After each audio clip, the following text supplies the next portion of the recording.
Bom, este vídeo é sobre o problema de interpolação espacial e aqui um exemplo no litoral norte com os dados que estão no input, uns dados relativos a poços de prospecção, em que se mede a concentração de nitratos e aqui um limite, enfim, de uma região que, vamos supor, corresponderia aqui a um aquífero, portanto aqui uma água subterrânea que estava em contacto. E portanto aqui o que tem são medições pontuais, vamos ver os valores.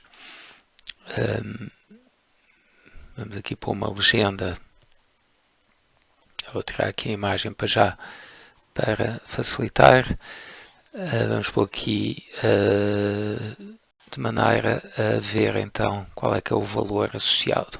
Portanto, esta tabela, se forem ver, tem dois atributos, o ID do poço, que não nos interessa muito, e então a concentração de nitratos, que é o que nos interessa.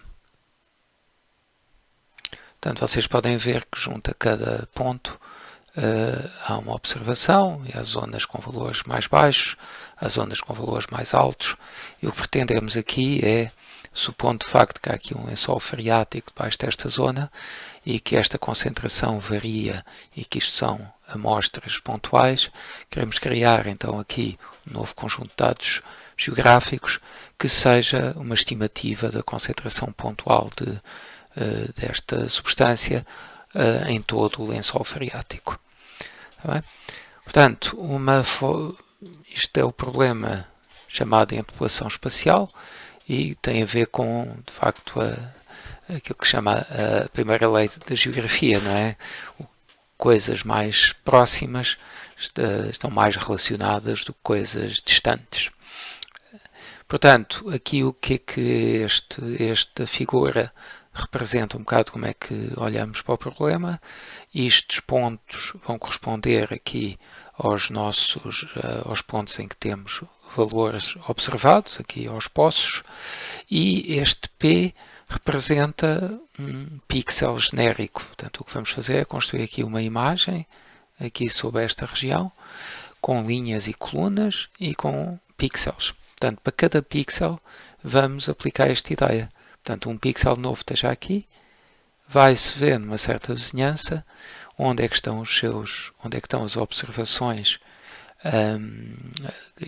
disponíveis, e a ideia vai ser que o valor que esta variável terá aqui no ponto P, no centro do pixel, estará mais correlacionada com os valores mais próximos do que com os valores das observações mais distantes. Portanto, se tivermos aqui um pixel, ele vai ser mais influenciado por este valor do que por este, e muito mais do que por estes aqui.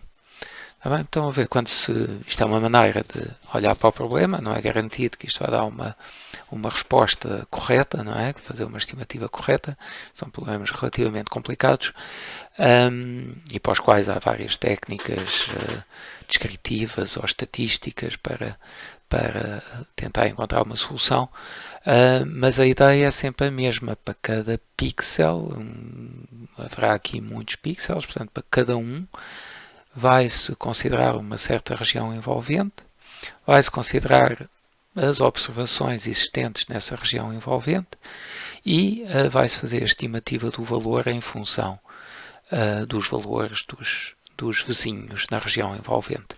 Há de facto duas maneiras, uma é fixar o diâmetro da região envolvente e ver quantas observações caem.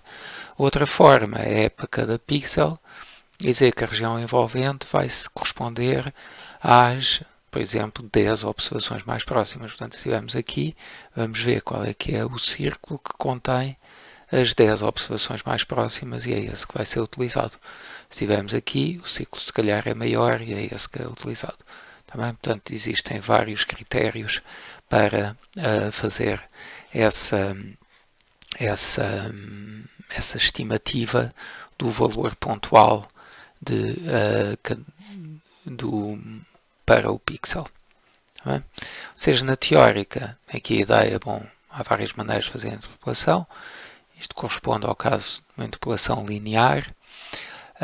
Neste caso, vamos estar neste tipo de interpolação, que chama, usando a distância do ponto aos pontos vizinhos. Portanto, se o centro do pixel está aqui, e se fixar aqui um certo raio R, podemos, entre o ponto P e o ponto I, que é um ponto em que de facto foi feita uma observação, podemos definir, dizer que há uma certa distância D.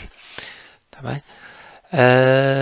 O valor da estimativa vai ser calculado a partir de todos estes valores aqui dentro daquilo que chama o suporte, dentro desta vizinhança, e isto não é mais do que simplesmente uma soma ponderada dos valores observados em todos os pontos, ponderado por um coeficiente, e esse coeficiente tipicamente depende da distância.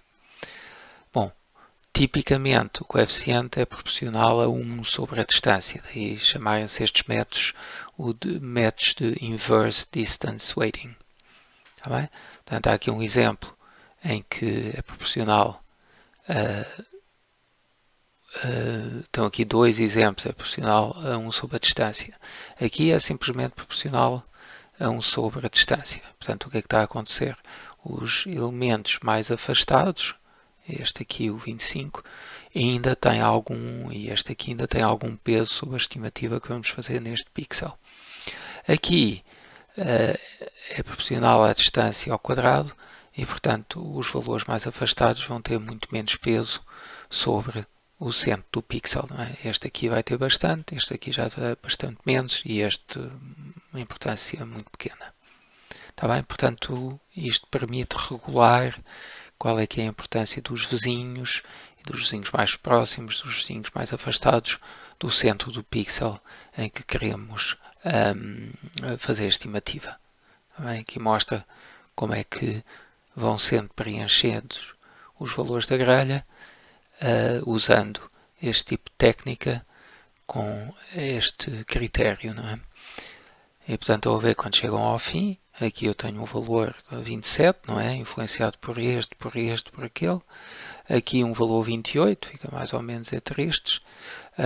Aqui um valor 30, não é? Porque é influenciado por este, mas também por este. E aqui também.